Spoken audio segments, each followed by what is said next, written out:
I could still hear the music from outside as I stepped onto Jake's porch. The bass vibrated through the wooden panels beneath my feet, a rhythmic thump that mirrored the quickening beat of my own heart. I wasn't nervous, not really, but there was always something about Jake's parties that felt slightly unpredictable. Maybe it was the sheer volume of people he managed to cram into his house, or the fact that he had a way of bringing together old friends and total strangers, creating a kind of chaotic harmony. The door swung open before I could knock. There he is. Jake's voice boomed, his grin wide and infectious. He clapped me on the back and pulled me inside, where a rush of warm air and mixed voices greeted me. I was starting to think you wouldn't show. I smirked. Wouldn't miss it. Happy birthday, man. Jake laughed, leading me through the throng of people. His house was already packed. Friends from college, co-workers, a few faces I didn't recognize. The living room was dimly lit, fairy lights strung across the ceiling casting a golden glow over everything. People were drinking, talking, laughing. It was the kind of atmosphere that made it easy to lose track of time. I scanned the room, my eyes searching for one person in particular. Then I saw her. Emily stood near the kitchen, her back to me, talking to a group of friends. Even in the crowded space, she stood out. Her dark hair cascaded down her back, and she wore the emerald dress I had always loved on her. She turned slightly, laughing at something someone said, and then her gaze caught mine. Her smile widened, and she excused herself from the group, making her way toward me. "Took you long enough," she teased, wrapping an arm around my waist.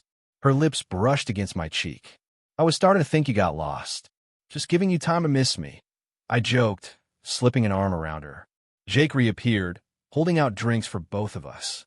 "You two are disgustingly adorable, you know that?" He grinned. "Now drink. We're celebrating tonight." The night unfolded like so many others before it. Stories retold, laughter echoing through the halls, drinks refilled before glasses had time to empty. I found myself relaxing, enjoying the moment. Emily was by my side, laughing, stealing sips from my drink, brushing her fingers against mine. Everything felt normal. Everything felt right. But then little things started standing out. Emily and Jake had always been friends. It made sense. He was my best friend, after all. But tonight there was something different. The way they talked, the way they laughed, the way their eyes met when they thought no one was looking. I tried to brush it off, to convince myself I was imagining it, but a small voice in the back of my mind wouldn't let it go. As the hours passed, the party only grew wilder. Someone had set up a game of beer pong in the backyard. A group was dancing in the living room, and others were scattered in deep conversations. I found myself standing by the bar Jake had set up in the kitchen, refilling my drink, when I noticed Emily was nowhere to be seen. I scanned the room, my gaze landing on Jake, who was laughing with a group of people near the stairs. A moment later, he glanced around, then slipped away, upstairs. And then, seconds later, I saw her. Emily, following after him. My grip tightened around my glass. I told myself I was overthinking it. Maybe she just needed the bathroom. Maybe Jake was grabbing something from his room. But something inside me whispered otherwise. I set my drink down and took a breath. Then, I followed them upstairs. My footsteps felt heavy as I climbed the stairs, each step slower than the last. The sounds of the party faded behind me, muffled by the walls, leaving only the thudding in my chest. My mind raced with possibilities, each one worse than the last. I told myself I was being paranoid, that I was jumping to conclusions. But if that were true, why did it feel like my stomach was tied in knots? I reached the top of the stairs and paused. The hallway was dim, the only light coming from the partially open door at the far end. Jake's bedroom. My throat felt dry. I swallowed hard, forcing myself to move forward, every nerve in my body on edge. As I got closer, I could hear voices. Low, intimate. A hushed laugh, Emily's laugh. I knew it too well. There was something about the way she laughed with Jake that made my skin crawl. I hesitated, my fingers curling into a fist at my side. I could turn around, pretend I hadn't seen anything, hadn't heard anything. But that wasn't me. That wasn't how I worked. I stepped closer.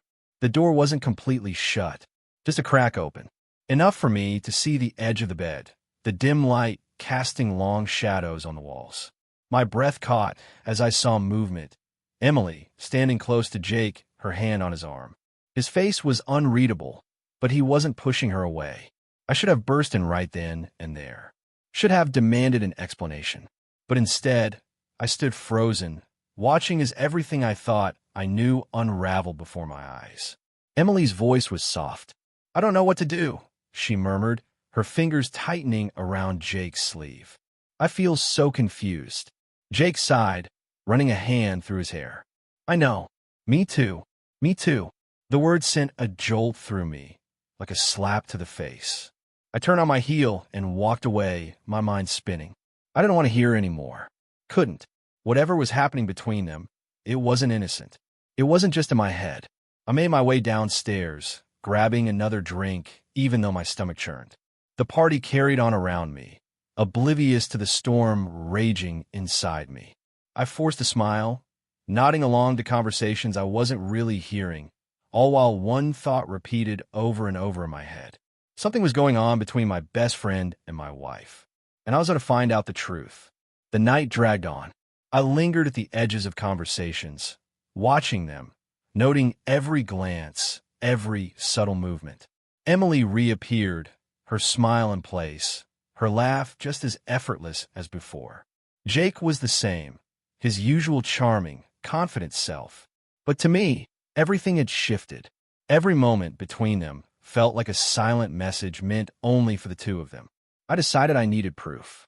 Over the next hour, I waited. I watched. I caught the way Emily's fingers brushed against Jake's arm as she passed by, how he leaned in just a little closer when he spoke to her. Maybe no one else would have noticed, but I did. And then, as the party began to wind down, I saw it. Emily glanced at Jake, a silent, understanding passing between them. He gave a slight nod. And then, one by one, they both slipped away. I took a breath, steadying myself. This was it, the moment I stopped wondering and started knowing. The cold night air bit at my skin as I stepped off Jake's porch. The party noises faded behind me, muffled by the door, closing with a dull thud. My head felt heavy, thoughts tumbling over one another like a violent storm. I walked down the empty street, each step unsteady, as if I were walking on the fractured remains of the life I thought I knew. Emily's words echoed in my mind, looping over and over. "I don't know if I'm in love with you anymore."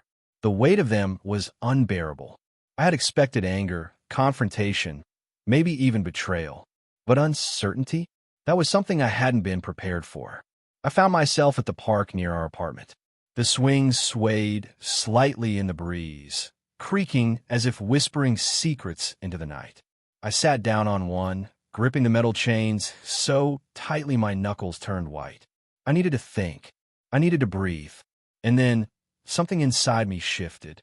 A slow-burning rage replaced the pain. I wasn't going to be the one left broken. No, I was going to be the one in control. An hour passed, then another.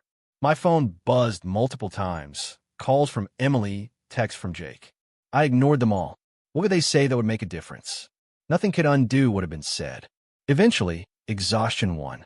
But I wasn't going home to beg for an explanation. Instead, I started planning. I had always played the nice guy, always put Emily first, always trusted Jake. And where had that gotten me? Alone in the cold while they whispered behind my back. Not anymore. The next day, I moved swiftly. Emily thought I would come crawling back, that we'd have some tearful conversation about love and mistakes. But I had other plans. I emptied our joint account first thing in the morning, leaving her just enough to realize I had taken control. I knew exactly how much she relied on me to handle finances. That was just step one. Step two was work. Emily had always been protective of her image, especially among her co-workers. It took one carefully worded email, anonymously sent, to expose some of her secrets, enough to cast doubt on her credibility. I wasn't cruel. I didn't fabricate anything. I simply ensured that the right people saw the cracks in her perfect facade. Jake was next. He thought he could steal my wife, whisper in her ear, play the confidant. He underestimated how much I knew about him. His boss at work wasn't too pleased when an anonymous tip about certain questionable transactions surfaced. Jake had always been sloppy, and now he was paying for it. By the end of the week, Emily was calling me in tears. What's happening? Everything's falling apart. I let the silence stretch before answering. Guess now you know how it feels. You did this? She whispered, horrified. I just helped the truth come out, I said coldly. Jake's downfall was even more satisfying. He called once, furious, but I let him rant before calmly hanging up. He didn't call again. As for me, I left. I packed my things, moved to a new city, started fresh. No more looking back. No more wondering what went wrong. Emily and Jake had played their game, thinking I'd be the fool left behind. They never expected me to rewrite the rules.